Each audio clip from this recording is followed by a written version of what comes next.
What is up? Welcome. How y'all doing? We got a great card tonight. I'm super excited about. We got two cancellations. The Gutierrez and the Blaydes fights are off, as you might know. Kind of wild. Hope they're all right. It's last minute cancellations to say the least. Just a couple hours before the fights are starting. So we'll skip those, get through it. We might watch a couple clips. I got a couple highlights in mind that might be worth watching, specifically like the Amanda Lemos reversals from bottom recently and how she's kind of really been improving in her jiu-jitsu. Kind of want to look at Ozzy Diaz, the super slow hands. Everyone wants to talk about his durability, but I think that, it's not great, but there's more to it. So let's dive in. Got some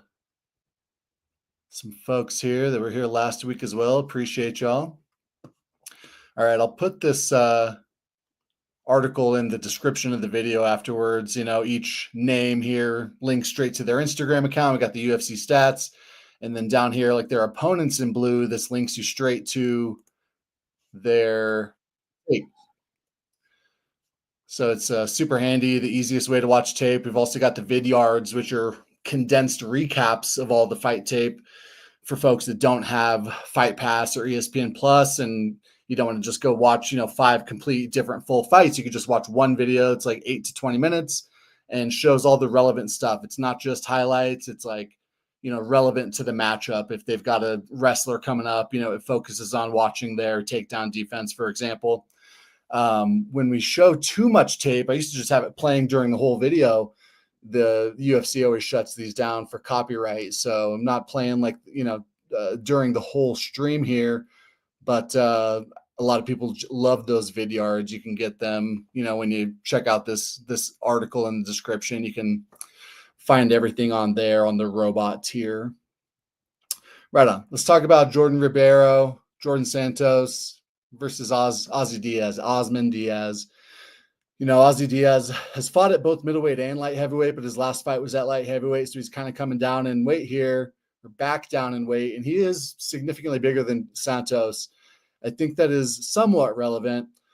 I don't think Diaz is going to try grappling or anything, and his reach is actually shorter than Santos's. So, while you see them at stare downs and Diaz is just humongous compared to him, I don't think it's that big of a deal.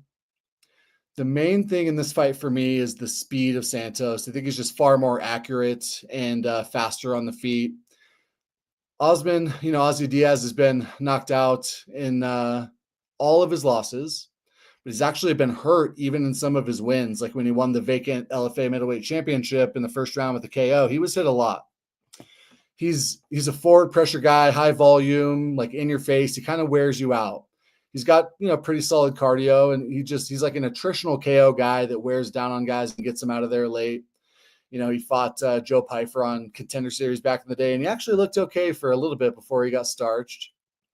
And then he's coming in off the, he like lost on Contender Series to Joe Pyfer, went and got a couple wins, which weren't overly impressive. We'll talk more about him.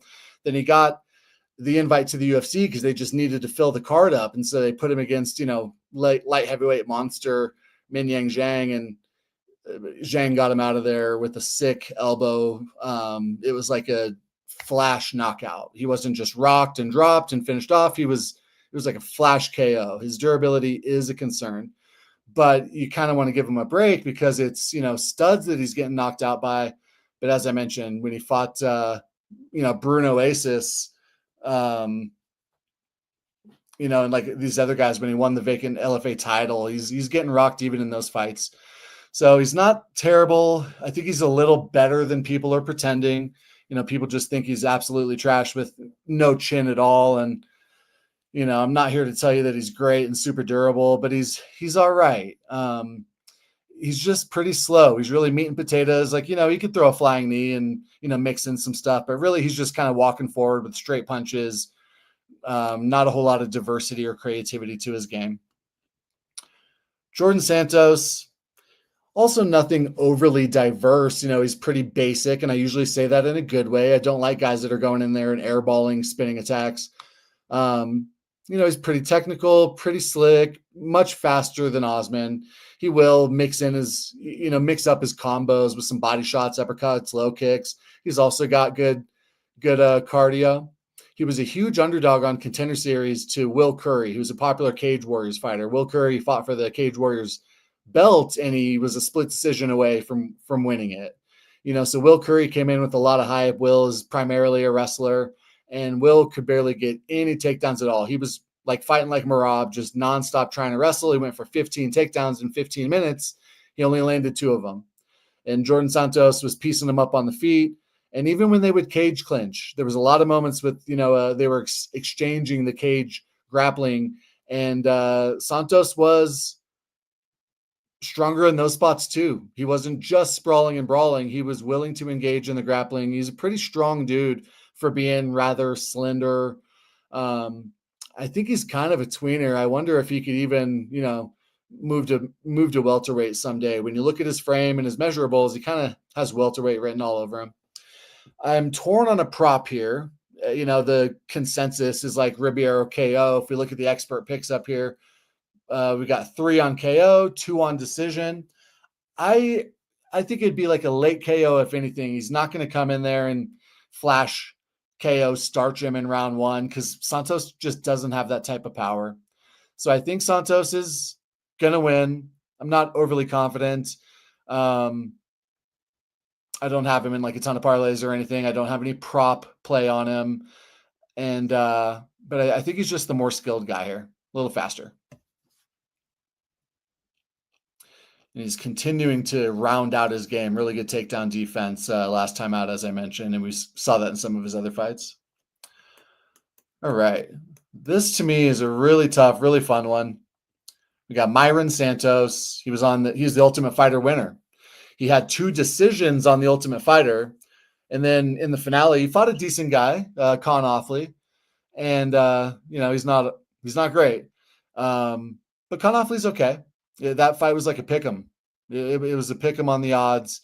And Offley couldn't really get takedowns. Offley was being really aggressive walking forward. And Mairon knocked him out beautifully. He kind of just slipped a jab and crushed him with an overhand right, if I recall.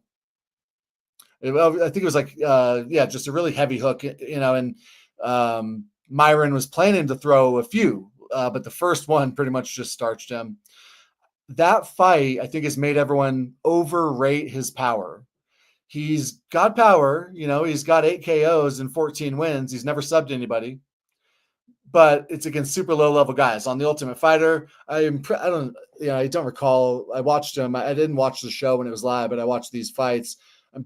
If I recall, they're 2-round fights, right? So it's only 10 minutes, but it's not like he was just knocking everybody out, running through the tough house. He was going to decision. And historically, his problem has been his takedown defense. And fighting Francis Marshall, that's obviously what Marshall's going to want to do. He looked really good against Con Offley, yes. And everyone will point to the Dan Argueta fight. His only loss was he got TKO, ground and pounded by Dan Argueta. And we think of Dan Argueta as like a really, high pace pressure wrestler who gasses. But the important thing that no one mentions is that, Mairon Santos was like 21 years old here. And so I think we kind of just got to give him a pass on that. Then you got to look at the fights between. Edwin Cooper Jr. also got him down. So if you just watch the Con Offley fight, you're like, oh my God, this guy is a star. He's going to defend all the takedowns and knock everybody out. And I think his takedown defense is overrated and his power is overrated. But his striking is still damn good. He's got really great kind of defensive awareness and range management, really great head movement. And it's not just like reckless, over-exaggerated head movement. It's just precise, and he moves just enough, and he moves while staying on balance, ready to counter. Mairon's solid, but he's still just 24, and he's got some things to fill, some holes to fill still. Francis Marshall, Contender Series guy, primarily a wrestler. Not really great on the feet, often airballing shots, 34% striking accuracy, and 41% takedown accuracy isn't atrocious, but it's, it's not great. He's fought some tough guys. So he was able to come in and, beat up Marcelo Rojo, who's kind of past his prime. He dominated Connor Matthews on Contender Series. We cashed his plus 450 decision prop there. Michael Lawrence, I broke that fight down in detail because you got to pay to watch it. So I put like extra detail in there for you. But, we kind of all know Marshall. He's strong in the clinch, wants to get you down. He's got pretty decent top control, really good ground and pound. On the feet, he's not terrible, but he's very hittable. So I don't blame a lot of folks for being on the Mairon Santos KO. And I almost picked Marshall because, Marshall's coming down in weight here. Marshall's, historically been fighting at lightweight. He's coming down to featherweight, but I think it's the right move. He was a little undersized for lightweight. So it's like we got a, slightly bigger guy, thicker at least than Mairon. They're the exact same height and reach, but he's a year older. He's just more muscled. He's thicker. That wants to move down to featherweight and wrestle here. I mean, that's got red flags all over it. That's got underdog parlay buster written all over it, in my opinion. I think his cardio and his bad striking, not bad, but, far inferior to Mairon Santos. I had to go ahead and pick Mairon Santos, but I don't have Mairon in any parlays or anything. You can parlay on DraftKings like the round 1 only prop. That means that if it goes to round 2, that leg is void. You could do the KO only prop. I think that'd be decent. It might be a little scary if Marshall gets on him and is landing solid ground and pound. But, I think if Marshall wins, it's probably by a decision. And I think Santos could win most likely by decision as well, even though everyone thinks he's just going to knock everybody out for the rest of his career because of one Con Offley fight. So it's a tough fight. Real Sports Bet Picks mentioning in the chat. I don't know if, we were talking about this earlier. I think you're talking about Francis here. I got to move my desk down so you can see over the chat here. I love these spread bets. It's actually been one of the things that's been cashing huge for us this year. So if you do the plus 3.5 rounds on Francis Marshall, for example, he needs to win one round on every judge's scorecard, like a 29-28, 29-28, 29-28. If you do the plus 5.5, he needs to win one round on 2 judges' scorecards. And if you do the plus 7.5, he just needs to win one round on 1 judge's scorecard. So the plus 7.5, it could be 37-27, 30-27, 30-27, 29-28, and that Francis Marshall plus 7.5 would cash. I do think Marshall could win a round here. I could totally see it 29-28 across all 3 judges' scorecards. And, you don't have to just ride the Marshall money line. You just need him to win a round, or need him to win a round on one judge's card or 2 judges' card. I think those are pretty good. I think this fight goes the distance. My official prediction is Santos by decision, but I see everyone out there just parlaying the hell out of Santos because of one fight that they watched.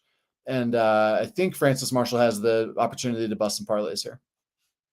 You see, most of the experts are on Santos, obviously, 4 sharp guys on the decision, or that's 5 actually. Beanie Guru, MMA Guru, maybe he's right. He thinks Santos is just going to come in here and starch this guy. I don't exactly see that happening. The Bazooka fight was really fun, and it's somewhat similar to this fight. Like he was successfully taking down Bazooka, but then once Marshall started to gas, he was on a little bit of short notice there. Bazooka really put it on him, and it kind of came down to who you thought won that round 2. They both hurt each other on the feet. Round 1, Francis won easily, and then round 3, Bazooka was putting it on him too. So, if Bazooka's pretty decent, I think that's a good fight to watch if you wanted to get a feel for how this fight's going to go. Brings you right here to the fight so you can watch it.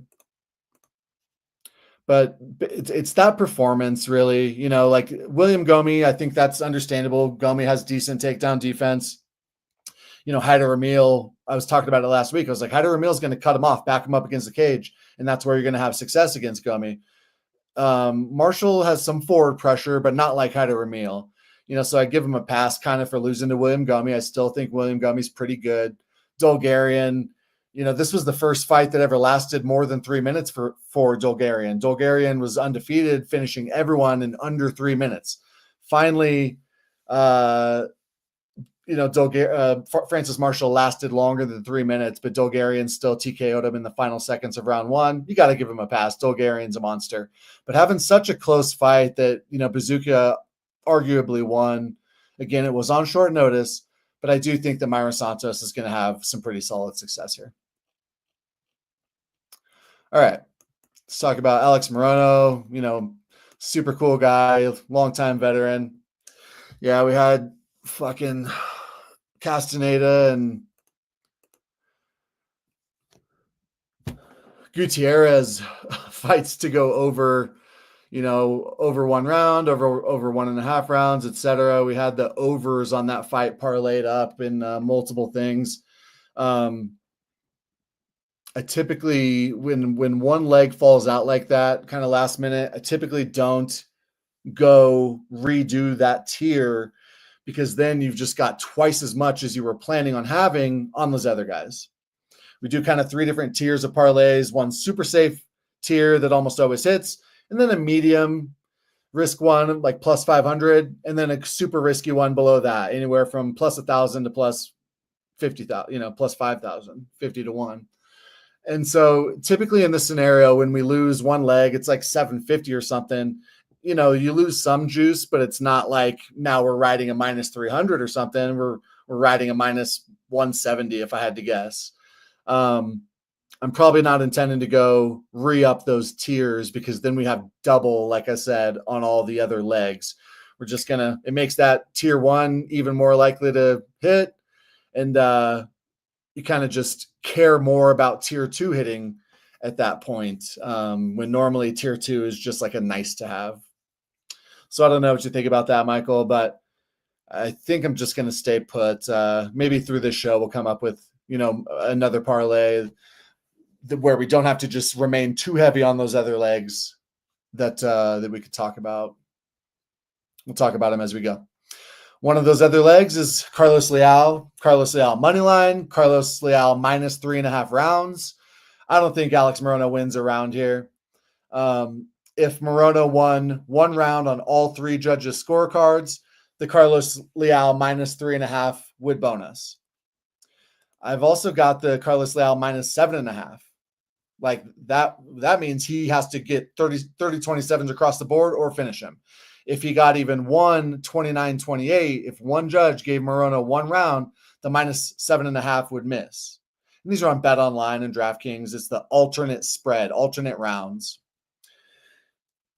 Yeah, we'll talk about that. I do think the Gaethje Fiziev fight's going to be 29-28 probably, so either one of those would work, but we'll talk more about that one. The durability concerns and unknowns make those scary, right? Like a finish could throw all that off. So, but anyway, I think Carlos Leal is absolutely going to just demolish Morono here. He's on, the special sauce. He's got more acne coming out of every surface of his skin than you can imagine. He's just absolutely hulking and a really skilled fighter. He got absolutely Abu Dhabi'd. He got the Abu Dhabi robbery against Rinat Fakhretdinov. He absolutely deserved to win that fight, even though he was on short notice against a really good UFC fighter with lots of wins, Rinat. He beat Rinat's ass, but it was in Abu Dhabi. It's not like the hometown advantage. It's like the home spirituality advantage. And they want to support those guys, whose names end in a V. Rinat got the robbery decision there, but Leal is a monster. Leal's going to beat a lot of guys in the UFC. We were parlaying the hell out of him on this LFA fight, and I think both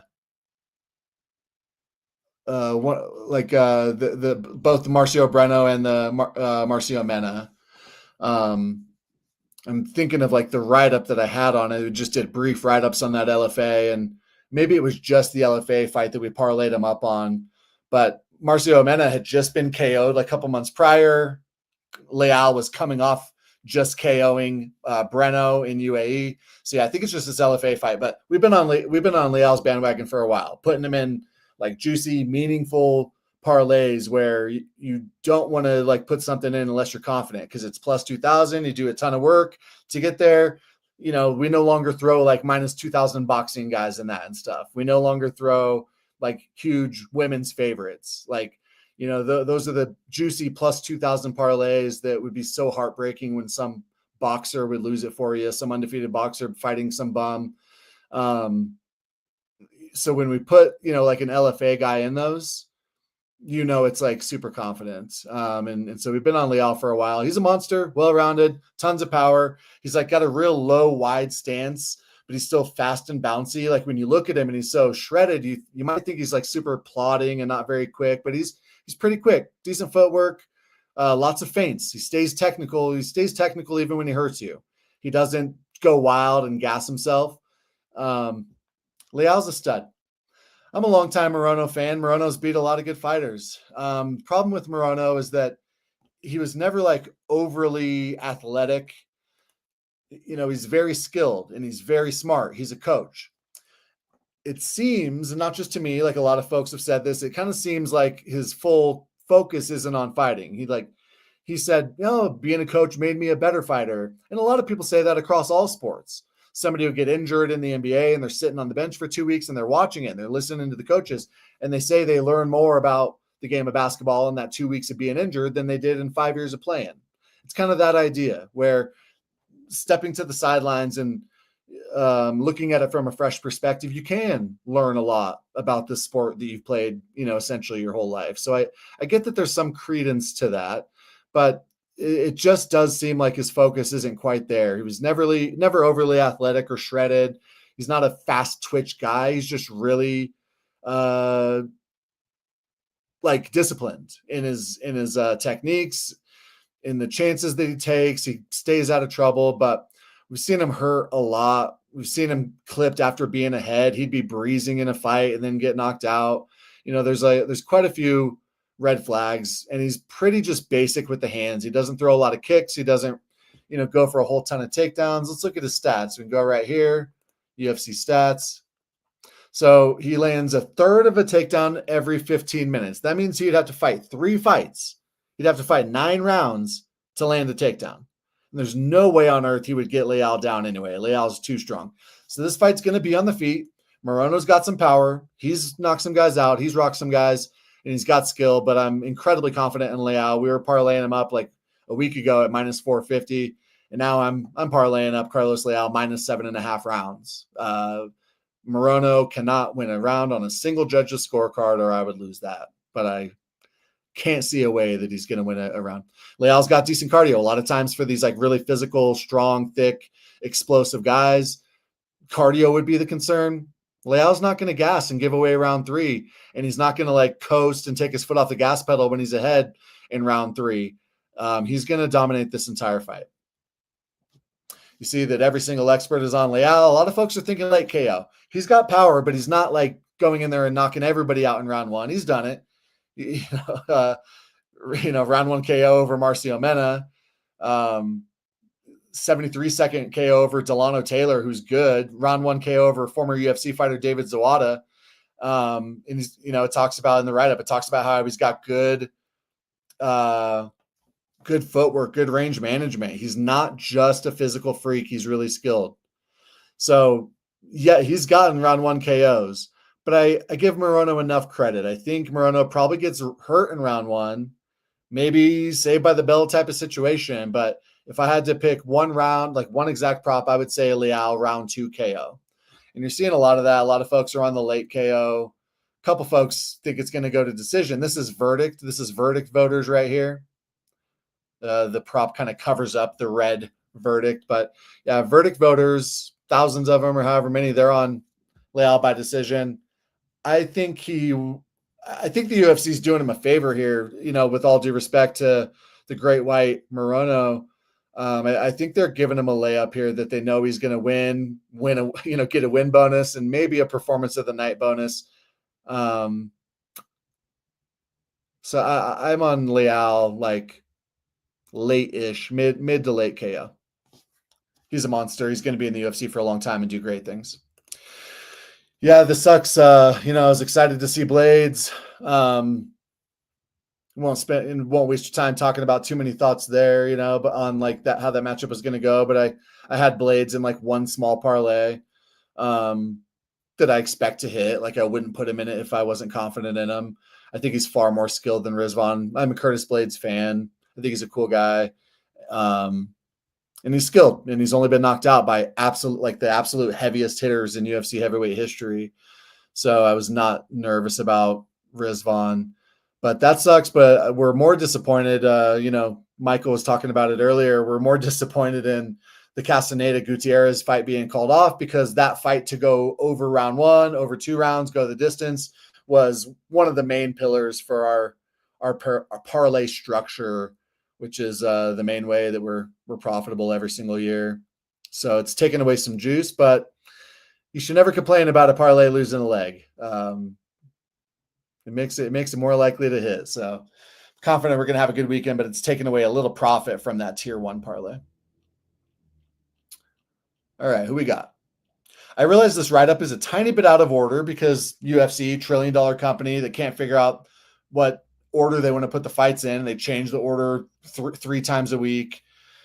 And so, this expert graphic takes a ton of time. So I didn't adjust the write-up because I had the graphic done and I wanted them to go in order. So we're going to talk about Brunno versus Armen, even though I realized that that's not anymore the next fight up. You take a look at the expert props here. It's a tough fight. I think Petrosyan is more skilled, better cardio. Petrosyan's won all of his UFC fights by decision. He's never got a UFC win. Pretty sure he's been finished in all his losses. Yeah, double spinning back fist to Shara. He got absolutely rinsed on the ground by Rodolfo, which is concerning because Rodolfo can't wrestle anybody. Yeah, he got a decision over AJ Dobson. Okay, I guess he didn't get finished by Kaio. Kaio is like allergic to finishing people. He'd rather cuddle you and whisper sweet nothings and giggle in your ear when he's got your back. And I'm on him to win in round 3, and he just literally chooses not to. So Kaio doesn't like finishing people. So anyway, Petrosyan, I think if he wins, it's by decision. I think Brunno would most likely win in round 1. In fact, it was until his fight against Abus, that was the first time that Brunno had ever seen round 3 in a win or a loss. Brunno's got 14 fights. Across those 12 wins, he's got 9 KOs and 3 subs. And he's been KO'd 1 time and subbed 1 time. He's never seen a scorecard, and he had never even seen round 3 until that last fight against Abus Magomed. So, I'm not telling you anything you probably don't already know here. Ferreira is definitely live to get a KO early. Petrosyan's a really skilled fighter, but he can get rocked. He's got, some durability concerns. But I'm on Armen. I think Armen's just the more skilled guy.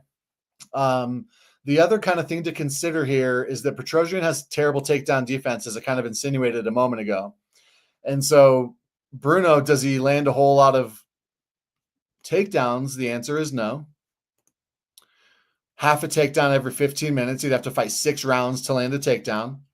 But he's got him in his arsenal. He just wants to be exciting and go in there and strike. He's got good judo. He landed a good lateral drop throw against Phil Haas. But he doesn't have the greatest top control. Phil Haas was able to, get back to guard and kick him off. He only lands those takedowns at a 16% accuracy, which is, about the lowest you'll see. So people don't, it's kind of similar to the, Ankalaev fight that we'll talk about obviously at the end, where people are like, oh, well, he could wrestle maybe, but he doesn't. He chooses not to. I think we want to be careful about assuming that they're always going to make the same exact decision every time. Brunno's coming off a loss when he was, on a nice little winning streak. I guess he won 2 in a row over Phil Haas and Stoichfush. He's coming off a loss. I think he wants to win here. And I think Petrosyan's going to be much better on the feet, peppering him with low kicks, much better hands, much better striking defense. And I think Brunno should and might wrestle. And if he does, that's going to be tough for Petrosyan to handle. Petrosyan's got really awful takedown defense. Interestingly, Ferreira, I talked about him kind of airballing a lot on the feet. He likes to get really looping. He throws everything with power, everything trying to finish you. But against Abus, he actually started having a lot more success once he started cleaning it up and throwing straight punches. He's got a short reach for the division, but when he actually throws straight punches, he's got like a long reach on him. He extends. I think it could make him susceptible to counters because he's leaning forward a lot. He's kind of off balance and his body is way ahead of his butt. But man, when he throws those straight punches, all of a sudden it looks like he's got a long reach. Like he can fight long sometimes when he chooses to. And so in that Abus fight, Brunno didn't do anything in round one. He was airballing some stuff. Abus didn't even do a whole lot round one, but Abus clearly won round one. Then round two comes around. Abus gasses like he always does. This was a fight between two gassers. And Brunno hurts Abus twice bad with straight shots. Just like straight, jabs and straight rights. And he hurt him bad twice. Both times that he hurt Abus took him down like butter, takes his back. But Brunno showed really good get-ups and reversals, both in round two and round three. Brunno also doesn't have great takedown defense, but, really good reversals. And round three comes around. Again, Brunno hurts him.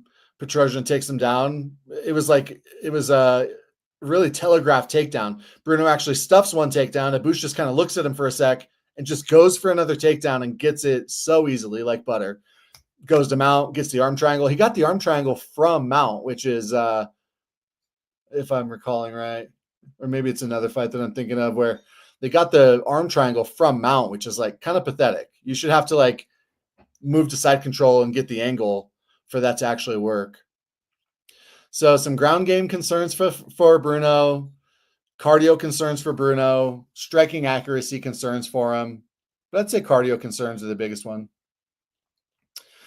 Petrosyan, I've been high on him for a long time. In his second fight against Gregory Rodriguez, we hit an insane parlay. It was like 34 unit winner. Ramiz Brahimaj, Jonathan Martinez, Petrosyan as a dog. We had him in this like plus 1,034 parlay. We were that confident in him. It cashed for $3,400. So I wonder, I have to like check my bias. I'm like, I wonder if I just think fondly of Armen Petrosyan this whole time because he came through so big for us against RoboCop. And now everyone thinks the world of RoboCop. We were on Cannoneer, cashed on him nicely. We were actually the top expert of the week on the Cannoneer card. So we got our first Ruby of the year. Petrosyan's good. I've had a high opinion of him for a long time. His problems are that he just kind of gasses and he's got terrible. He doesn't gas. He gets rocked. He's got durability concerns, not really cardio concerns, and his takedown defense is absolutely atrocious.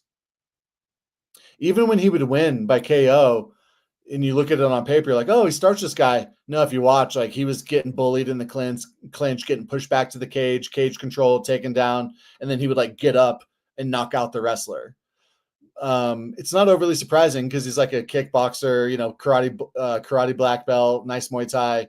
He comes from a striking background, but he's got good get-ups, but the ground game is his concern as well. So hope I'm explaining all that well. When you look at Armen's wins, I think they're a little better. He beat Christian Leroy Duncan. They made Christian Leroy Duncan look awful. CLD was just airballing everything. CLD was actually trying to wrestle multiple times.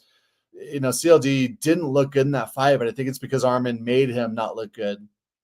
He got absolutely rinsed on the ground pathetically by Vieira, who has terrible takedown offense. And then in the Shara Magomedov fight, Armen was looking great there. I think Armen was winning. Armen had him hurt early in round one.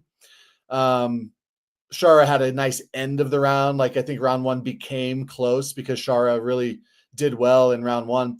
Then in round two, Armen was looking good still. And Shara landed that sick, double spinning back fist. So, everyone's been super high on Magomedov. We cashed on Page and Page decision prop in that fight.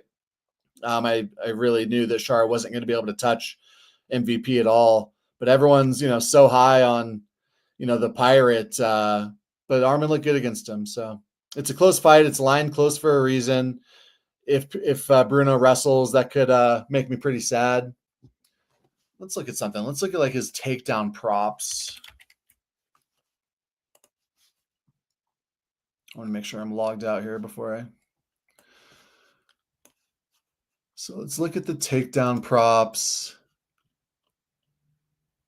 Been like crushing these takedown props. So you go to fighter props. Then we're going to go down to takedowns. Brunno Ferreira over half a takedown plus one or minus 130. I typically wouldn't want to play that. I would play like, I think if I played one of these, I might play the 3+. I think Brunno would be really smart to wrestle all 3 rounds. If he goes for 4 takedowns, I'm confident he's going to get like 3 of them. And that's plus 1,000 just to land 3 takedowns. That's something I might get to after the show. I'll think more about it. I think I recall off the top of my head, he's never landed more than 1 takedown in a UFC fight. Yeah, that's right. He landed 1 on Phil Hawes, like I said, that sick lateral drop, got kicked right off. But Phil Hawes has no chin, with all due respect. Stoichfush, he's jacking these guys up on the feet. I don't think he was like scared to try to wrestle. Did he try taking a boost down? No, he didn't. He was rocking a boost on the feet with those straight shots, as I mentioned. So he's only got 16% takedown accuracy. That means he's tried 6 or 7 takedowns and only landed 1. So, maybe I shouldn't get too risky assuming that he's going to land 3 takedowns here, but I think that would be smart for him to have that game plan. I'm on Armen. You see the other expert props here, pretty close as you'd expect, closely lined fight. But more folks are on Petrosyan inside the distance, late KO. The late KO makes sense because Brunno's going to gas. But I, too, expect Petrosyan to win his 5th UFC decision. Let's go, Richard. Thanks for being here. Mad Mardigan. I love Willow. Peck. We used to have a really short friend growing up, Kyle, and we called him Peck. It's a great-ass movie, George Lucas. I think the first fight of the night ends within the distance. Who is the first fight of the night now? Let me just make sure, because God only knows. Yeah, we were talking about it. I think the conventional wisdom is that Jordan Santos is going to knock him out because Diaz has major chin concerns. I actually think, the decision, I think it might go the distance. Let's look at the odds on fight to go. I've got it all like in my DFS write-up. We talk about the fights that you want to target both guys based on their likelihood to go the distance. So yeah, Santos by KO is plus 175, Santos by decision plus 300. I kind of think those are equally likely. I don't think it's a given that he's just going to knock out Ozzy Diaz just because beast ass, Yingming Zhang and beast ass Joe Pyfer did. Santos doesn't have that type of power, but I was mentioning that Diaz has been rocked in other fights that he won against far lower level guys, like in LFA. He's been rocked even in wins. So Diaz does indeed have striking defense and durability concerns. I'm torn on it. It's kind of what I was saying. If we look at my pick down here, is this the most updated one? Let me update this. Yeah, sorry. It's not even the most updated one I was showing you. I had to refresh.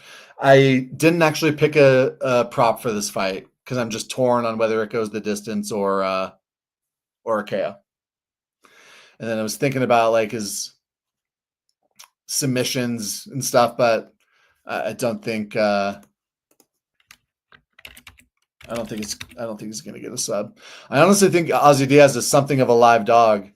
Santos has subbed some guys. They were mostly real low level guys like earlier in his career when he was kind of a chubby dude, interestingly. And he was, he like drops back for Gillies. Like his submission game isn't elite. I think his best skill is definitely on the feet. So I'm not too enticed by the submission prop at plus 450. And I'm just torn on a prop there. This kind of was the crux of it. All right. So Now we get to talk about what I think is perhaps the most exciting, toughest fight to pick on the whole card. Rei Tsuruya versus Joshua Van. Everybody loves Joshua Van. Mad Mardigan was calling him filthy. I wonder if it's because he faked the glove touch last time out and attacked Carlos Hernandez. Carlos Hernandez actually grew up with a bunch of my Chicago friends, so I've always liked Carlos Hernandez, and he's really skilled. He's got incredible scrambles. Like the Carlos Hernandez versus Tsuruya fight was incredible to watch. Talk about Rei first. He's like a nonstop wrestler, incessant smothering, nice level changes. But even if you stuff his takedown, he doesn't back away and try again. He like stays on it. He's like glue. I can't think of the right analogy, but he's kind of like a snake or a monkey. Like he just sticks on you and chains stuff together. And you go from thinking, oh, nice. I identified that takedown in time and I stuffed it. Strong hips. Nice job, me. And all of a sudden he's like on your back or fishing for a heel hook or something. He's incredibly sneaky. And last time we saw him, he's like 21, 22. You know, he's so young. Both these guys are. But Tsuruya's had like 9 months off. I think we're going to see a significantly improved version of Tsuruya since that Carlos Hernandez fight. And he looked damn good. You know, I did this write-up earlier in the week, and I said Tsuruya's going to get a twister. I actually said this for his Carlos Hernandez fight, but I didn't want to play it on Hernandez because I knew Hernandez has such a great ground game. I wish I looked earlier in the week. It's only plus 5,000 now for him to land a twister, which is crazy low. Normally it's like plus 10,000, sometimes plus 20,000. But even at plus 5,000, I kind of do think that he's got a 1 in 51 chance. You just need, if they fought 51 simulations, you just need that plus 5,000 to hit one time to break even. I think he's kind of live for it, but I'm just going to wait. Hope to God he doesn't get it here. And hopefully play it on his next fight, like the second it comes out. I slacked and didn't get to it in time. But I've been saying for the last 2 fights that this guy's going to land a twister sometime. He is an Olympic level freestyler wrestler from Japan, and his takedown numbers look a little inflated because he was fighting in Road to UFC, and takedowns are pretty easy to come in that organization. You know, they come pretty easy. So I think his takedown clip, like how often he gets takedowns, is going to drop over time, because you see on paper he gets 5.5 takedowns every 15 minutes. He's getting almost 2 takedowns a round. That's going to taper off. Against Carlos Hernandez, he got just 3. And then once it was on the ground, they were just rolling around. It was like 2 mongoose or something. Like, it was just an incredibly exciting fight to watch. But Carlos is a little older. He looked a little stronger than Rei, like in the clinch positions and stuff. Rei also gassed big time in that fight. He tried throwing a suplex and he landed on bottom. But even when that happened, Carlos was in deep trouble, just seconds later. Rei might be the most exciting grappler in the UFC. Just so much fun to watch. Money's been coming in on him. I picked Rei Tsuruya here. And I am a really big fan of Joshua Van, just like I'm sure all you are. Van is like everything I was saying about Rei Tsuruya, but on the feet. He lands almost 9 significant strikes per minute. It's like 8.88. That is like record-breakingly high. Most guys are like literally half that, about 4.5 significant strikes per minute. To land 9 significant strikes per minute, that's like 1 every 7 seconds, all throughout the fight. Not just one spurt of 30 seconds where he puts it on you. He's landing a significant strike every 7 seconds the whole fight. That's crazy. The problem with Van, he keeps getting blasted on the feet. We think of him as like, okay, if he can stuff the takedowns, he's going to piece everybody up on the feet. We've seen him rocked quite a bit. Edgar Chairez had him rocked. Obviously, Charles Johnson knocked him out. Even Borjas. It was Kevin Borjas had him rocked. So he's got elite offense, just beautiful to watch. He mixes in the body. His combos are incredible. He'll mix in uppercuts. Like he's always one step ahead. He's setting everything up. He's in there playing chess in the striking on the feet, and it's just incredible to watch, but he just keeps getting blasted. Charles Johnson doesn't really have starching KO power. He's an attritional KO guy, and it's really freaking heartbreaking because I was betting Charles Johnson round 3 KO, like multiple fights in a row. And I was like, well, I'm not going to bet it here on this Van fight. Van is the round 3 KO guy. Van doesn't come in there and knock people out in round 1. he puts it on you, and all of a sudden he's just killing your body, and you kind of just crumple. Van is the guy who around 3 KO is always a good bet. You look at all the guys this week, late KO, late KO, late KO, late KO. Like, that's Van.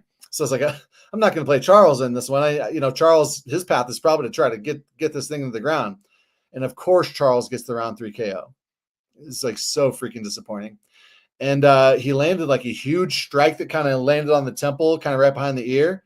And then a sick uppercut, and Van smacked the back of his head on the ground. It was like a flash, lights out, sleepy time, Mimi's KO. Really impressive job by Charles Johnson. Then he comes back fighting Edgar Chairez. Chairez hurt him 3 times on the feet. He hurt him in round 1, and the Chairez low kicks were working. Van was like having to go for takedowns. Van was taking down Edgar Chairez multiple times because Chairez had him hurt. Van also had his moments on the feet, got Chairez hurt. He was doing good offensively, but the striking defense and durability is something to be concerned about. Last fight, he fought a pretty one-dimensional wrestler, Cody Djorden. Cody was able to win round 1 with wrestling, but then he couldn't get the takedowns anymore. Cody was just gassed. I think that fight made Van look a little better than he is. Again, I'm a fan of Van. I'm a Van fan. But Cody absolutely gassed her. He was going to win that fight pretty damn easy. And shout out to Cody. I'm not really a Cody fan, but he deserves a ton of respect for the durability and heart that he showed in that fight, because Van was putting it on him, landing vicious shots, and Djorden wouldn't go away. Djorden was still marching forward, swinging. So I think Van is a tiny bit overrated, even though I like him. He's 23. He's going to keep getting better. I'm on Rei Tsuruya here. If you stuff Rei Tsuruya's takedowns, like, he's not going to do what Cody Djorden did and just stop shooting. Ray did gas a little bit in round 3 against Carlos Hernandez, but my God, that was a crazy, grueling fight. Like, an absolute insane fight. Flyweight fights score really well on DFS, and that fight with Carlos Hernandez shows you why. Like, more happens in a 15-minute flyweight fight than would happen in like an hour-long, 12-round, 15-round heavyweight fight. Just so much happens. And it's almost understandable. It was Ray's first UFC fight. Maybe there was an adrenaline dump. Ray gassed a little bit. But whereas when Cody gassed after 5 minutes, at the very beginning of round 2, Cody's gassed, and then he was going for half-ass takedowns, not really chaining them together. If he stuffed it, he gave up. He didn't chain wrestle. Ray's going to chain wrestle. Ray is not just going to stand around for a round and a half of the second half of the fight getting pieced up. Ray is going to get this thing down to the ground, even if it's messy, even if he's great at taking the back standing, but he'll take the back standing and drag you down. He doesn't care if you land on top of him. If he has to, he's not going to pull guard, but he would. But what he's more likely to do is he's just going to drop for a heel hook or something. Ray is going to get Van in trouble on the ground for sure in this fight. And money's coming in on him now, but like when I picked him, a couple days ago, I think it was like plus 160 or so. Like, Van was a pretty big favorite. He was like minus 200. So I'm on Ray, but can't be surprised if, Van's got pretty good takedown defense. Let's take a look real quick. So we got the stats right here for you. 80% takedown defense. And he's faced a lot of takedowns. But like Felipe Boons gassed. Felipe Boons was winning. He was getting Van down and looking good on the feet. He was just marching forward. Felipe Boons was actually winning the striking against Van, but he kept going for takedowns and like cage grappling, cage clinches, and that it wore Boonez out. And then Van put it on him and knocked him out in round 2, like late in round 2. But Boons, I think if Boons just kept striking, he was winning. Boons has great counters, and he was landing huge on Van. And then, the next fight, like Borjas hurt him. Boons is beating him. Charles Johnson knocks him out. Chairez hurt him 3 times. Cody Djorden takes him down and wins round 1. And everyone thinks that Van is the fucking future champ, godsend. Everyone's like, oh, lock of the week, Van. Oh, you're crazy for picking Rei Tsuruya. Like, have you watched these last 5 fights? Or do you just remember the highlight and the gorgeous parts of him putting together these amazing combos that he puts together? Van's got problems. Not just in this fight, generally speaking. It's a fact. Go watch them all. or you can read the write-up with detailed descriptions of what happens in every single fight. Jinyu Shui. Oh no, that's I was gonna say he fought Rei Tsuruya. Yeah, Boons was winning on the feet. Kevin Borjas was hurting him. This guy's not infallible. He's young. Give him a break. I like him, right? I'm on Rei. What was wild to me, we parlayed up the Rei submission only. So if it goes to a decision or if somebody gets KO'd, no matter who wins, if it's a KO or a decision, that Rei Tsuruya submission only leg, or if you just play it straight, it would void. You get a refund, or the leg just falls off of your parlay. It was like minus 170. I think just off the top of my head, I think it's like minus 225 now. But there is absolutely zero chance that Van subs this guy. I think that Rei Tsuruya submission only prop is an absolute spam spot. But you have to be prepared, be willing to accept that it might what the hell, man? It might void if this thing goes to decision.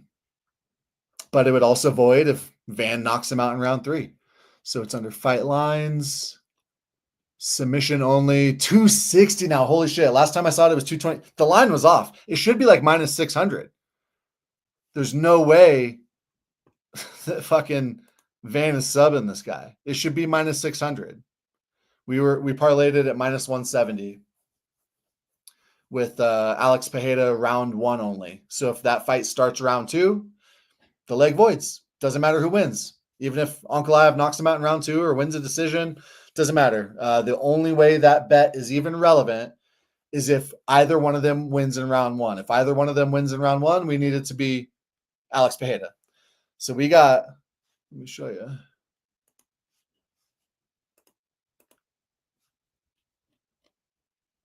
Alex Pereira round 1 only, and Rei Tsuruya submission only at plus 135 for 3 units to profit 4 and change.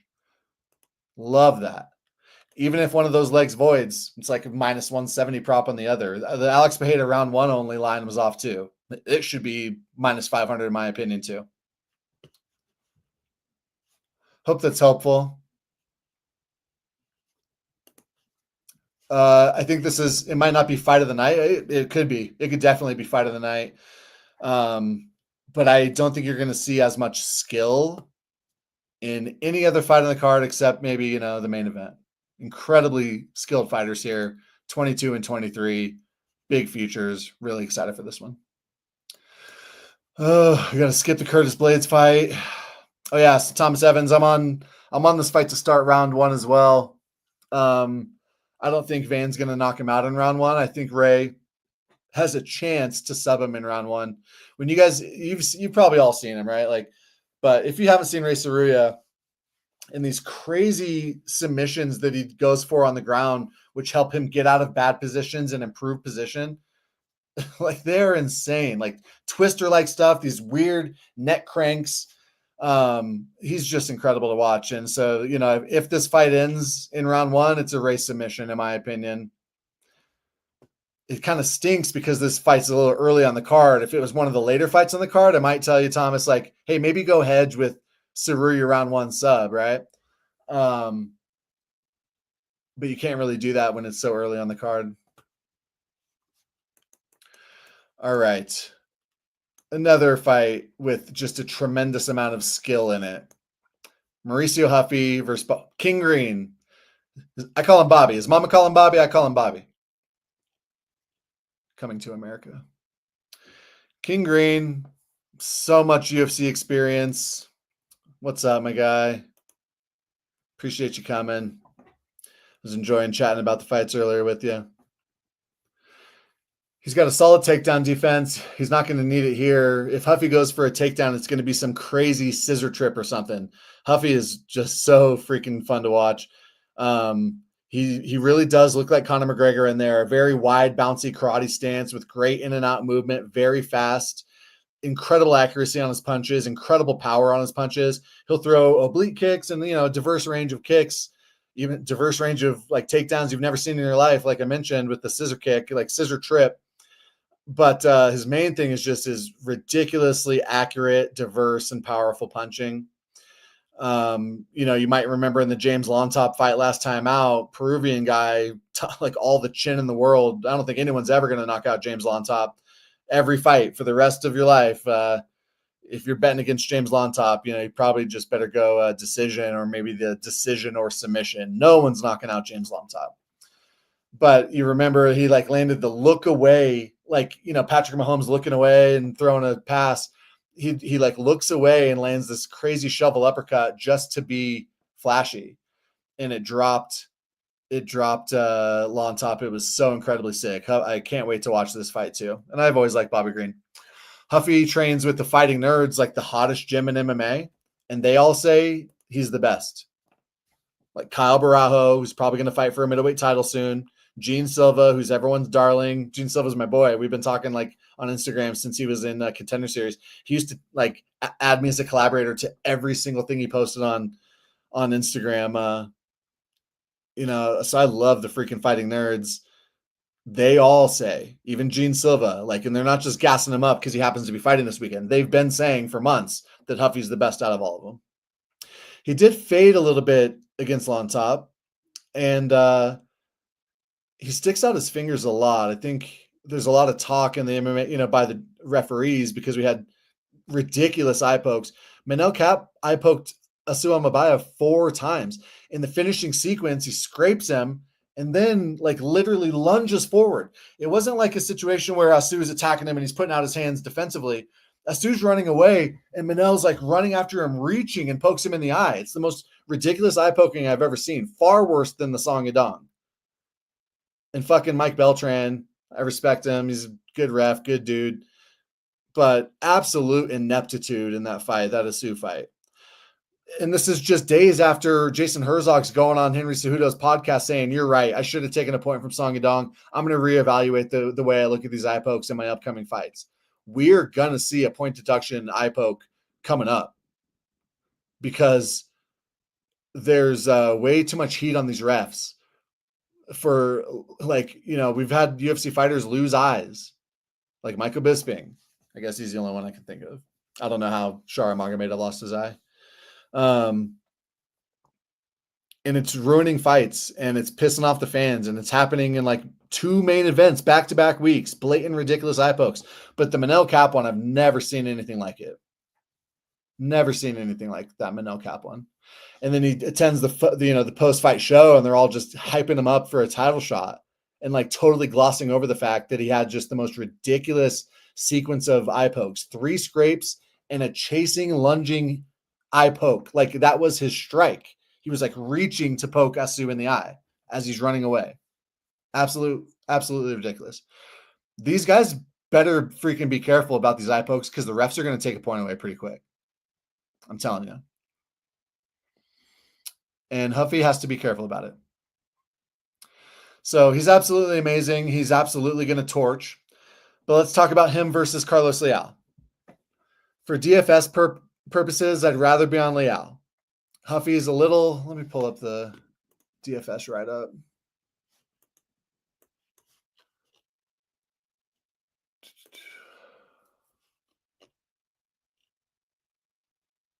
Pardon the scrolling. I know that kind of sucks to watch. Maybe I better just do a Control F. All right. Huffy only scored 68.7 points, fantasy points in that Lontop fight, even though he beat the shit out of him. So, Bobby's getting up there in age. He's getting a little shop worn. I don't think Bobby Green has the chin that Lontop has. No one does. So could Huffy get around 1 KO? Sure. A lot of the experts are predicting it. lots and lots of them are predicting the KO or the early KO. I kind of think I actually in an absurd plus 600,000, what is it? 6,000 to 1 parlay. If it cashes, it's 200 grand. In an insane parlay, I've got Huffy decision.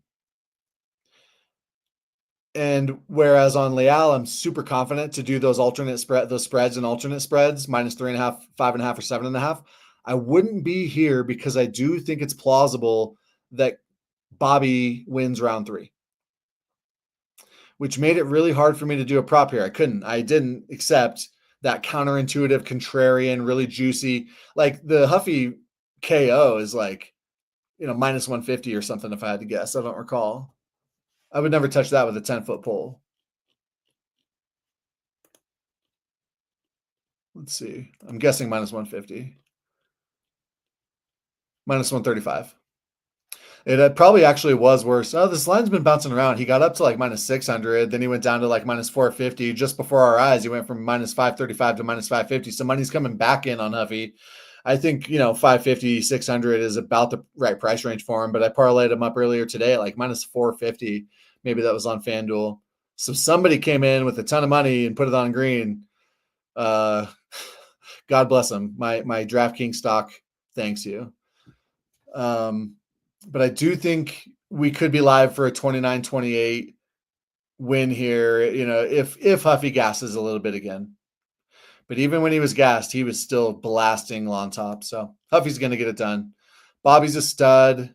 When he fought Jim Miller, he was like minus 150 or something. I said he should be minus 400. And Miller had some good moments early. He knocked him down, but it was kind of a balance thing. Bobby wasn't hurt or anything. From that point on, Bobby looked like he should be minus 4,000. One of the refs gave him a 30-25, I believe. Yeah, one judge gave him 30-25. He just smoked Jim Miller. And as we all know, Jim Miller's not shot. He's still winning fights. Before that, he got that absurdly late stoppage, terrible reffing, where Jalin Turner was just ground and pounding him so much that finally Jalin Turner just stopped and got up. The ref's staring right at him. Bobby wasn't intelligently defending himself for the longest time. And then Bobby goes out from back mount GMP. He's literally sleeping. Jalin lands like 2 more, and then Jalin just stands up and walks away. And the ref, then, fucking idiot, wants to call it off. I think that Jalin Turner, well, I guess we should just wait and talk about it. But Jalin put so much damage on Bobby that the next time out, he didn't hop on Moicano and finish him off. And it cost me like 38 units of winnings.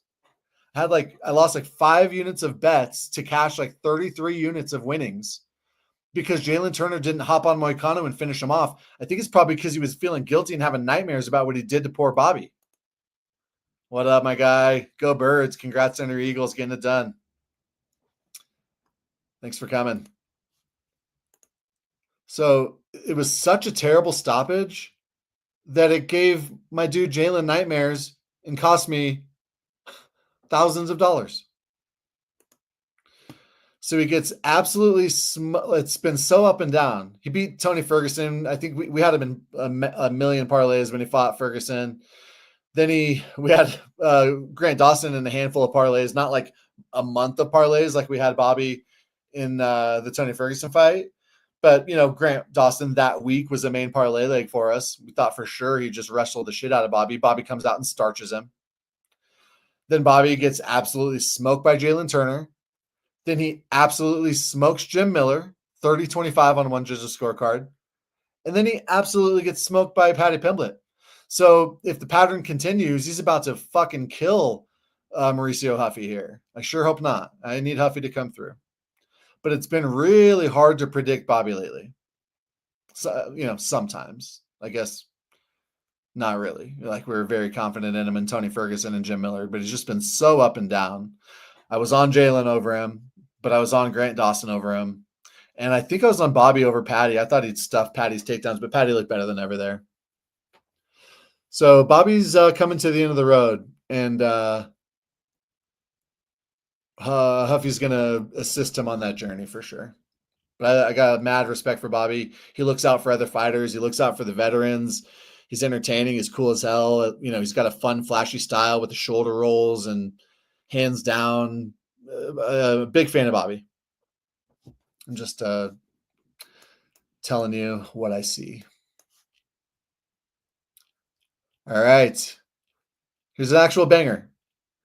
Really good fight. We all love Amanda Lemos. I hope you do. She's one of my favorite fighters. She's probably got the most power in the division. She's got 6 knockdowns in 12 UFC fights. Against Mackenzie Dern. She had Mackenzie Dern like laying there on the ground, like holding her face so crazily. We all know Lemos' problem, takedown defense. It's looked better, and her jiu-jitsu's looked better. She actually got a reversal on Virna Jandiroba. She stayed safe out of all the crazy submission threats of Mackenzie Dern. She, she got up one time, and I think she threatened to Darcy on Wei Li. Like, she didn't look absolutely trash against Wei Li on the ground. She knocked out Marina Rodriguez in like a striker's delight type of fight. She got the guillotine on Michelle Watterson, who's, coming to her like retirement era at that time. But the standing arm triangle by Jessica Andrade was kind of a bad look. Lemos did stuff the only takedown attempt from her. Her cardio looked terrible, before that against Angie Hill. So but we needed Lemos to come through, and this was one of many poor Angie robbery losses, but one that I was very happy about because, I thought Angie probably deserved that, but we cashed on Lemos there. She got just embarrassed by Jessica Andrade, beats Michelle Watterson. That doesn't mean anything at that time. Great fight against two elite strikers. She put it on Marina Rodriguez. Great to see. She gets the title shot against Wei Li. Didn't look absolutely awful. And she, I think it was like round 4, she hurt Wei Li on the feet. So then we were on her against Dern. I think we had her just played straight pretty heavy, like minus 135. And it was a crazy back and forth fight. An amazing fight to watch. But yeah, she, Dern showed so much heart and I don't know if durability is the right word. I'd say grit and heart. Shout out to Dern, the most well-rounded fighter in the UFC, if you know what I mean. She showed some real heart and grit there. And then, like I said, against Virna, who's one of the top grapplers in the division, top wrestlers in the division, she had a nice little reversal there in round 1, which was very surprising for me. So she's been fighting girls who are way better on the ground than Iasmin Lucindo. I like Iasmin. She's super young and improving. She's getting better every fight. She shows good fight IQ. She likes to stay on the back foot. She'll be skirting around the cage, evading, backing up. She gets you to close the distance on her. And then she either throws like powerful hook combos, like 2 or 3 hooks, or she'll clinch you up, get the body clinch, like the body lock, and she gets nice trip takedown. She kind of lifts you up a little bit, gets your weight up, trips your leg up with her foot, kind of gets it in the crux of her knee, and it's really hard to defend those. And then she lands right on top of you in half guard and is able to transition and mount right away.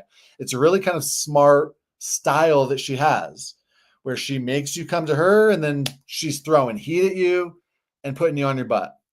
And that is concerning.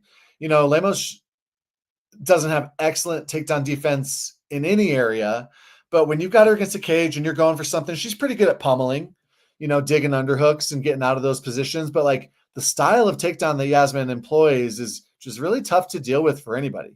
The way that you deal with it is with your range management. And Marina Rodriguez was like over striking. Marina Rodriguez was over pursuing and just putting her body right into Iasmin, which led to those takedowns. It was some pretty poor fight IQ for Marina in that fight, I think. I think Lemos is going to be aggressive and walking her down, but not over pursuing, crashing the distance to lead to those clinch opportunities. I think Amanda's better on the feet, both with her power and hands, but also her footwork and range management than Marina Rodriguez. Marina's kind of like just bouncy and awkward. And I think Lemos is much more calculated. I think she's going to stay out of that hot water. If Iasmin does get her down, which she probably will, I think Lemos has far better get-ups and reversals than Marina. And I'm on Lemos here. It's really the range and not over crashing the distance, over pursuing and leading to those clinch opportunities. That's the key to fighting Lucindo. Oh, also Lucindo, when she does get you down, she doesn't do shit on top. She's always getting warned to get busy or she's going to get stood up. And we've seen her get stood up. But Iasmin's good and she's mean. She'll rub her chin in your eye. She's like, if you're about to stand up, some people try like landing an uppercut, kind of like Lima did versus MVP in Bellator. Or, she will like put her forearm right in your neck and like push you over. She fights mean. So both these girls are good. One of them's at the very beginning of her career, and Lemos is clearly the opposite of that. 37, I think. Yeah. Interestingly, she's an inch taller with 2 inches shorter of reach. She's been sub 2 times, but Lucindo does not have good jiu-jitsu. So both of them could win a decision, but I think that's the only way Iasmin could win. Honestly, I think Lemos is more likely to get a sub than Iasmin, even though it's not going to be her game plan. But she could get a front choke. She could get something from bottom. So I played like the round one only prop for Amanda Lemos. If the fight starts round two, that leg voids. The KO only prop for Lemos is lovely. There's no way Iasmin's going to ground and pound her out. Zero chance. Wei Li was putting heavy damage on Lemos, and she was never even hurt. I truly think there's absolutely zero chance that Iasmin gets a finish here. So you could just do the finish only prop for Lemos, which means once it goes to decision, that bet voids. I think those are like can't miss spots. There's absolutely no way Lucindo finishes her. But I'm on Lemos. More finishing upside, better experience, better ground game, better striking. All Lucindo's got is the body lock, clinch, lay, and pray. So you can see, actually, even though she's the dog, she's got 3 more experts on her. Diehard's actually on her sub. Most people are on her decision. And we all know she's always live for a KO. She's got starching power. All right. So many good fights on this card. Here's another really incredibly tough one that I struggled with big time. Historically, I've been just like a bigger fan of Jalin Turner. I think he's just better than Ignacio. I think he's more coordinated. Ignacio, similar to Daniel Zellhuber, they have a little bit of like that baby giraffe in them where they can get just a little gangly, and it leads to slow footwork. It leads to slow everything. They're a little bit like a wacky waving inflatable arm flailing tube man, doing the P. Diddy dance, like on It's Always Sunny. Whereas Turner doesn't have that. Turner looks like a shooting guard. Turner's got mad coordination and fast twitch speed. Problem with Turner is the cardio. And Ignacio's got good cardio.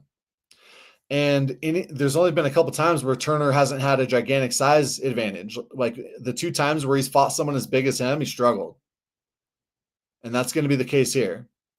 So I think Bahamondes, I think round 1 might go to Turner. I think Bahamondes might be a great live bet after round 1. And then if Turner just starches him in round 1, well, good. You saved your money, But I think if you're on Bahamondes, which I am, I don't have Bahamondes in anything at all. So maybe I should have just picked the dog, but I got to pick who I think is going to win. I think Bahamondes is going to win. I think he's going to win by decision by winning round 2 and 3.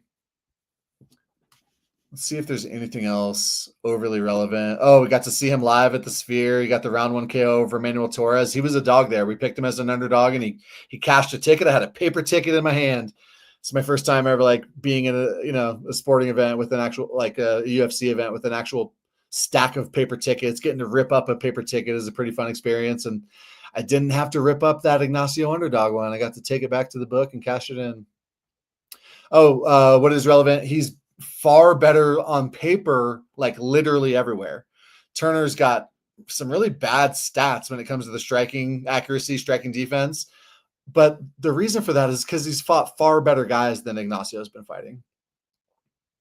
The level of competition explains the discrepancy there.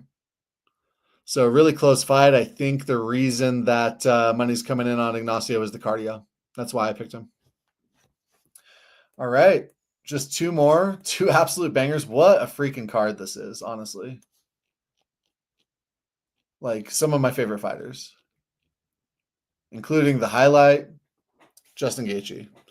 One of the coolest, nicest guys. I know people that golf with him, and they say he's just the chillest dude. And I like Fizzy too. Fizzy's funny. He's always calling out some random celebrity after he wins, Hasbulla or somebody cooler than Hasbulla most of the time. Justin's only been the favorite 4 times. He's the underdog here. In his 12, so now this is 13 fights. He's only been the favorite 4 times. He comes through as an underdog like a madman, like an absolute madman. So now I think it'd be yeah. I guess I need to update this, but he wins like 2/3 of the time as an underdog. What up, GD? Thanks for coming. And he's the underdog here, and I get why people are all over him. But I try not to let these narratives or these historical trends play into my decision making at all. Like, none of this that I just said matters to me at all. But, historically you want the underdog. Whether he's the underdog or the favorite, the underdog is profitable in Justin Gaethje fights. That's the point there. We've seen him look really durable at times. He's taken mad punishment and come back, including in the Fizzy fight. Fizzy put it on him. It looks like Justin's rocked and about to lose, and then he just lands something heavy. He showed incredible durability many times, but we've also seen him finished a lot. And we all know his last fight. I think it's the best highlight, like maybe in the history of sports. I could think of some dunks, the Saquon backwards hurdle, a couple one-handed catches like OBJ. Like the highlight that Max Holloway put on Gaethje, I think might be the top sports highlight of all time in any sport.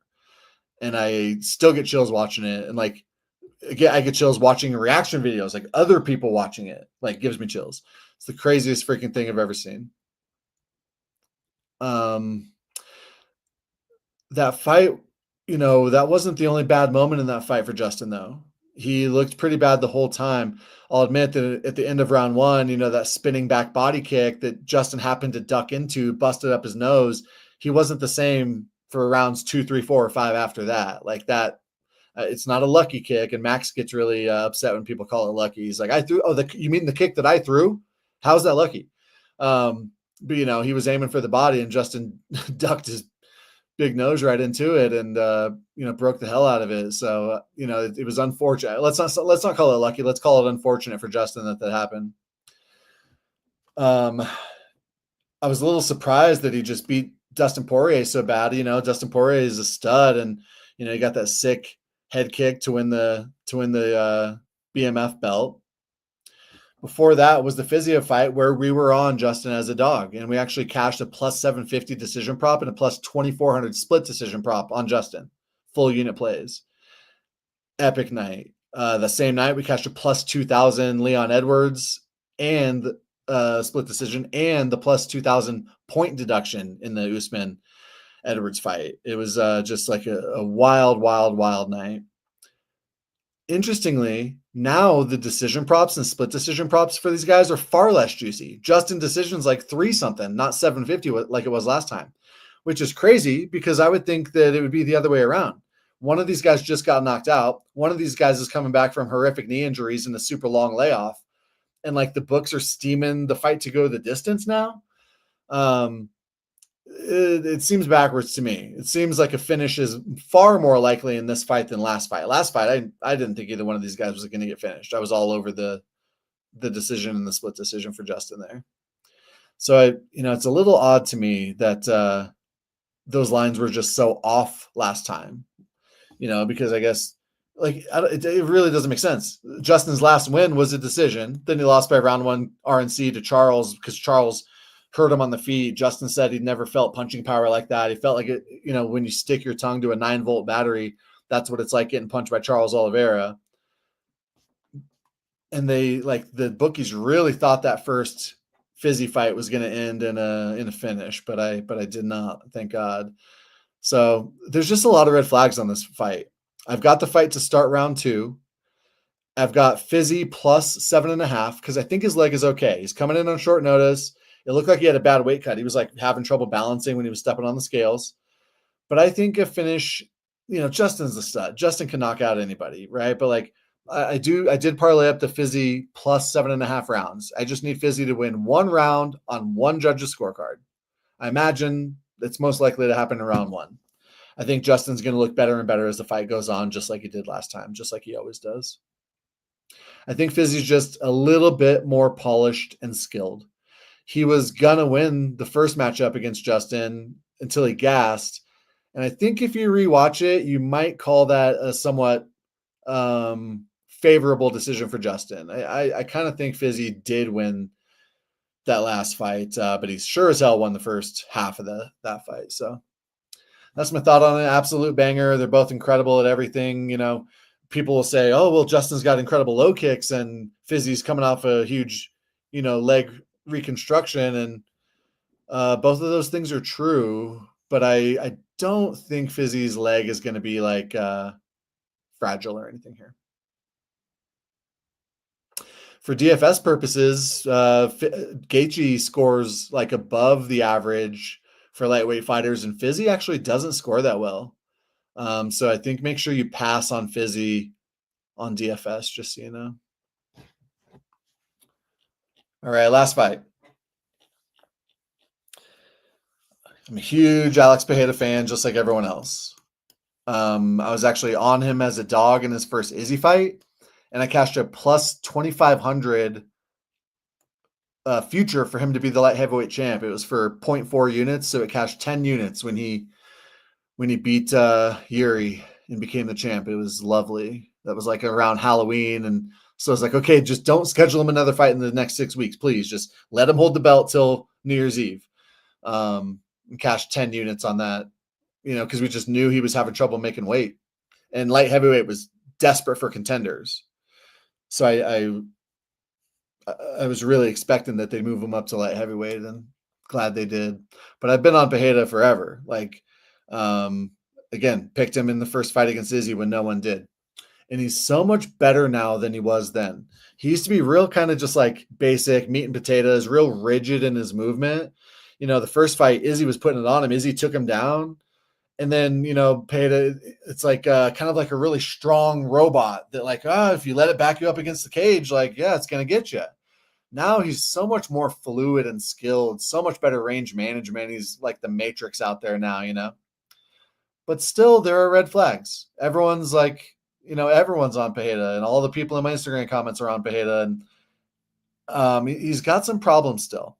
Roundtree, 8th ranked guy in the division, beat him in round 1 and round 2. Pereira's just got such crazy power that if he starts landing a couple body shots, lands on your nose, starts busting you up, your HP, your battery starts draining fast, and that's what happened to Roundtree. But Roundtree was like the more skilled fighter in there. Beat Prochaska in the rematch. Prochaska's complaining that he's doing black magic. He's complaining that Alex is like drawing little squares around his eyes at the stare downs. He was doing the same thing to Magomed on Thursday, by the way. Alex is watching Yuri warm up and back on his phone. He's like, oh, he's dropping his hands when he's expecting the low kick to come. I'm going to high kick him. And then he does. What a freaking monster. He's the all-time GOAT when it comes to aura, maybe him and Connor. But I think the mysterious and the quietness, Alex actually speaks English decently, but he doesn't want anyone to know. He's never going to do it. Where Connor just can't shut the fuck up. Pereira knows that there's strength in the silence, and it makes him mysterious, and it makes people want more. So, he's a stud. I thought Jamal Hill was going to give him far more problems, but Jamal Hill was coming back way too fast after his ACL, and you could see it in his gut. He didn't look that good. In the first Yuri fight, no one knew, but Alex had crazy knee injury. When he knocks out Yuri, he tumbles over him because he couldn't put weight on his knee. He couldn't just step over him or step backwards. He had to do a little somersault, and you'll see one of his legs looks totally normal. The other leg, he's keeping it kind of off the ground. He does a somersault to avoid putting any pressure on his knee. That's how bad he was hurt. In the Giant fight, I think this is something I want to talk about. So, there's a little background in my thoughts on Alex, right? He's an absolute freaking stud. He's come through for the company. The company loves him. The company sure as hell wants him to win here. He's selling tickets like hotcakes. He's a star, and I love him. But I think he's got some holes to fill still. One of which being that Jan was able to take him down 3 times. Jan's not historically the greatest wrestler. When Jan was taking Izzy down, it was because he was catching Izzy kicks, when Izzy tried becoming the double champ. Jan's not a monster wrestler. And in a 3-round fight, he took Alex down 3 times. Magomed was able to take down Jan at will, even though he was hobbled from the Jan low kicks. And this all kind of ties together so beautifully. So everyone kind of agrees, including me, and I'm picking Ankalaev. It's kind of like an emotional hedge. I'm hoping Alex wins, right? So I bet the Ankalaev decision prop plus 300, and it'll, be a little healing to my wounds, if one of the coolest fighters loses. I'm on Magomed for a couple reasons here. Everyone's like, oh, Magomed just got his leg chewed up by Jan, right? It's going to be 2 rounds of Alex chewing up that leg, and then he's going to get starched. The other narrative is like, well, Magomed might wrestle, but he doesn't, and he said he wouldn't. And if he lies, he can't lie. It's Ramadan. Like, geez, like the most ridiculous shit. People are like, oh, he lands only, 1 takedown every 3 rounds, right? And that's all true. But it's because he's fighting guys that have no durability, like Johnny Walker, and he wants to knock him out. He wants to put on exciting fights. He's fighting Anthony Smith, way past his prime Thiago Santos. Yeah, and I guess he took down Santos. So it's like, yeah, when he's fighting Kudalaba and he's fighting Anthony Smith and Johnny Walker, you're right. He's not taking him down. I mean, in fact, that's probably the only way you could lose to Anthony Smith is if you try to take him down. He's just knocking these guys the fuck out on the feet. Great. That doesn't mean that he's not ever going to wrestle again. And when it mattered, so he wants to be exciting so he can get his title shot. He knows that the UFC was protecting, or he thinks the UFC's protecting Pereira from him. He's got to earn the title shot, not just by winning, but by being exciting. He gets it. He gets the business. So he's going out there knocking people out. He's not laying and praying. But when he gets his title shot against Jan, he should have won. I don't know. I do think a draw was kind of fair, and I'm not going to call it a robbery like idiot Joe Rogan. And they're talking about the fights. They're saying that Jan won 1 through 3, but then at the end of the fight, they're like, oh, Magomed just did it. He just won. He's going to be the new champ. I'm like, you guys just said that Jan was up 3 rounds to none. Until rounds 4 and 5, you said Magomed won. They have such short-term memory. And Joe Rogan always says the most ridiculous shit. Oh, he ended that round strong, so that's going to matter. I'm like, no. These judges judge 1 round at a time. It's not Pride where they just judge the whole fight altogether.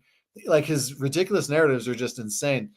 And so everyone then wants to act like, Magomed got robbed. I'm like, no, you guys at the end of round 3, you thought Jan was up 3 rounds. The people tweeting that are shown on the screen thought Jan was up 3 rounds. But you guys get the point that when it mattered, even though he was on 1 leg, right, he was still able to wrestle Jan. Easy, like butter. Took him down every single time he wanted, stayed on top. People do not go anywhere when Magomed's on top of him. And then he grabs his wrist. He had the Dagestani handcuff.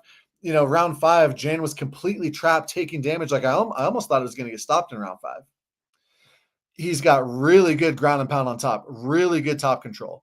And he took down Jan like butter. And Jan is the guy that not too long ago took down Alex 3 times in 3 rounds. Can Magomed wrestle here if he chooses to? Absolutely. Yes, he can. Absolutely. Izzy took Alex down not too long ago. Oh, well, Alex has improved. Alex is a black belt in jiu-jitsu now. With all due respect, get the fuck out of here. Who the fuck is Alex Pereira submitting? Old man Glover, when they're playing around in a river? He's never even threatened any submissions in any UFC fights. It's just it's just a sham. Let's see. Okay, he attempted a submission against Yuri, and he attempted a submission against Jan, and that gets him a black belt. Great. Get out of here with this. Alex's takedown defense has improved, and he's a black belt in jiu-jitsu. People don't want to take him down because they're afraid of his submission game. He trains with Kayla Harrison.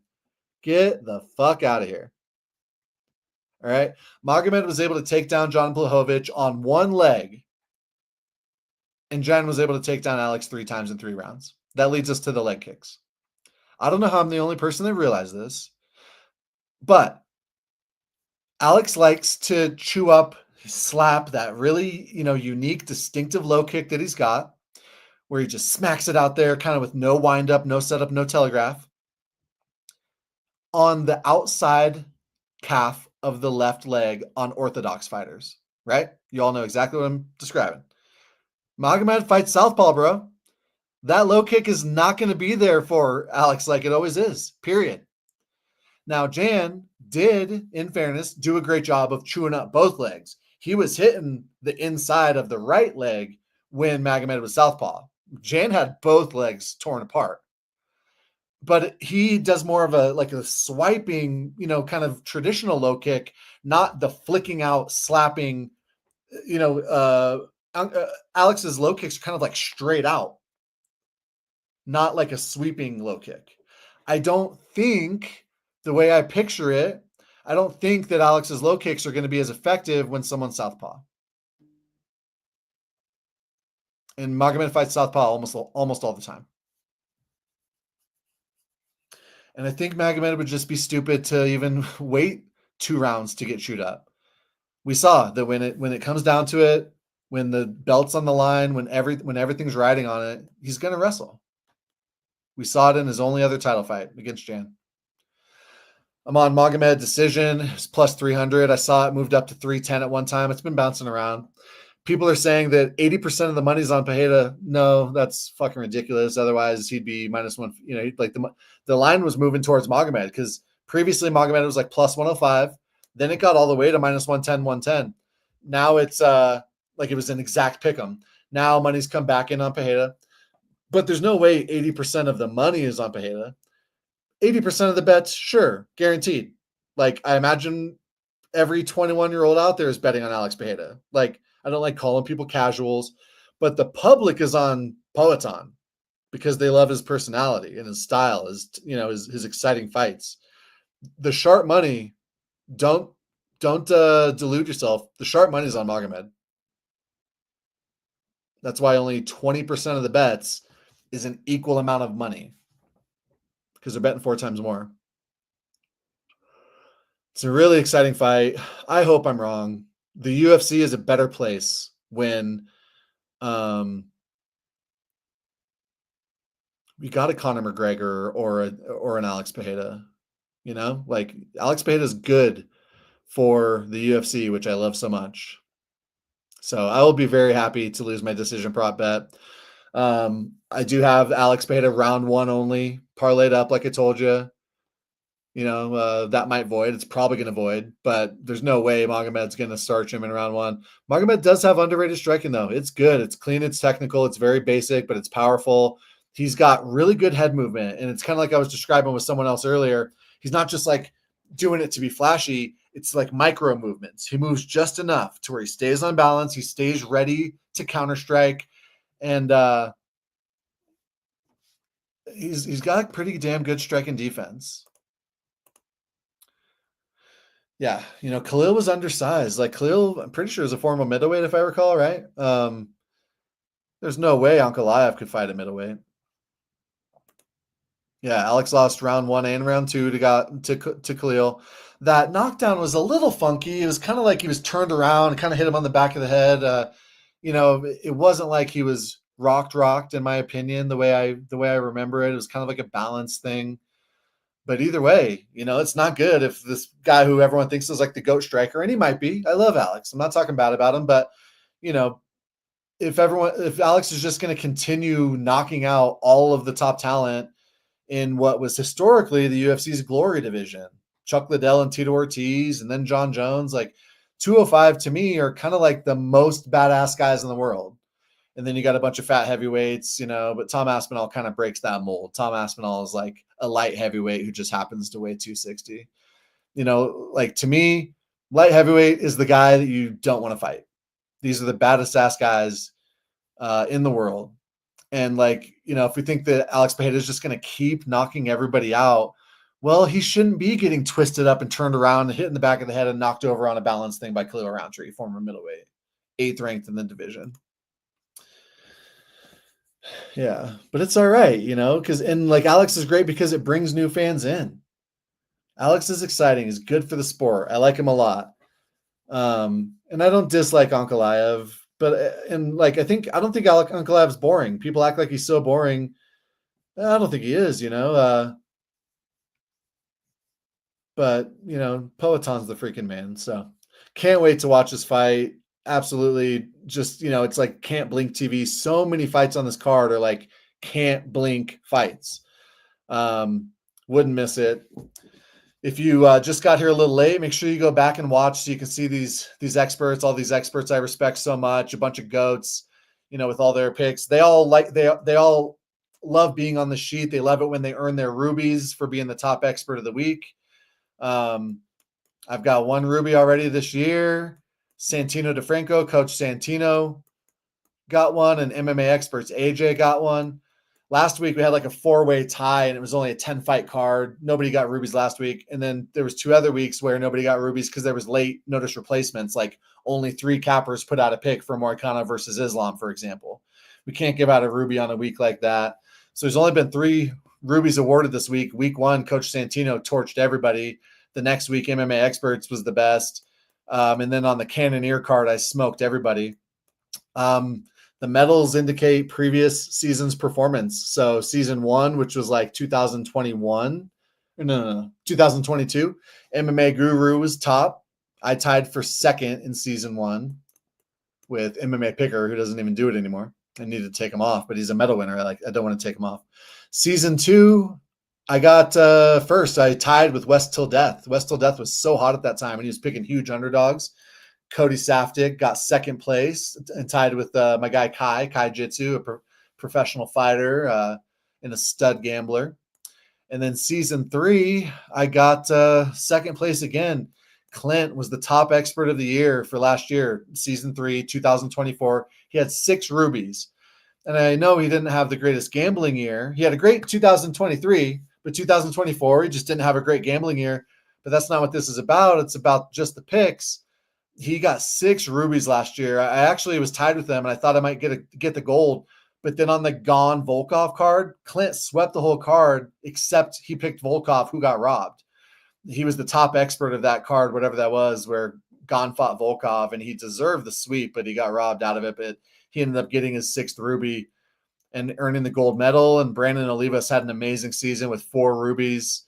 Brandon's a stud and such a cool guy and really good at picks. And so the medals are, if you get a ruby on this, between us, there's a couple experts that have been on this thing every week for 3+ years and have 0 or 1 rubies across this whole time. Getting a ruby is a tough thing to do. And sorry to toot my own horn, but there's literally nobody is consistent. Like I've actually had some kind of tough bad weeks recently. I crushed the Cannoneer card. Like to have a ruby in early March is something to be proud of. But every year I'm like one of the top experts because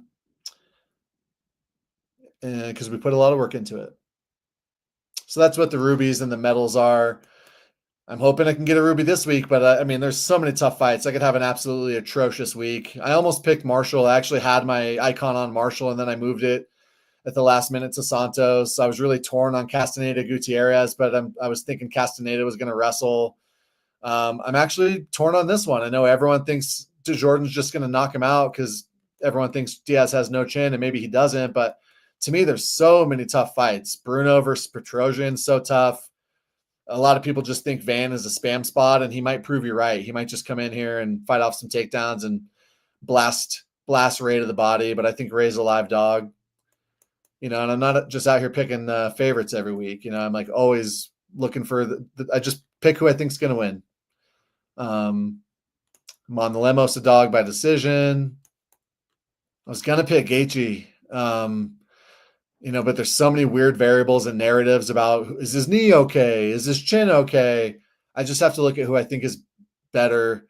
And I think if Fizzy didn't gas last time, he was going to win last time. I think Fizzy's just a little bit better. And I think Magomed is gonna wrestle. And I think he's going to be successful when he does. So I'm looking to get my second ruby and smash everybody and hit some bets this week. Appreciate y'all being here so much. Check back in like 10 minutes. I'm going to put the link to this. I'm going to make it public. I'm going to put this link in the description of the video, so you can read all this. If you want to check out the stats or if you want to check out any of these fights, you can just go watch the Khalil Roundtree fight right here. Boom. That easy. Look how small that fucking guy is. Jesus. How did Alex make middleweight? My God. All right. Appreciate y'all so much. Stay in touch. Enjoy the fights. They're bangers. They're about to start. See y'all soon.